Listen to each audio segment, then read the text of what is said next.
Ariana Grande's recent appearance at the premiere of her movie Wicked has sparked concern among fans and doctors alike, with many expressing worries about her health and well-being due to her thin-frame superscript 1.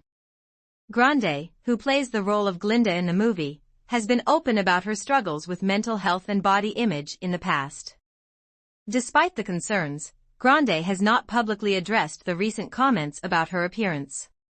However, in a TikTok video posted last year, she spoke about the importance of being kind and gentle when commenting on people's bodies, and encouraged fans to focus on their own health and well-being rather than comparing themselves to others.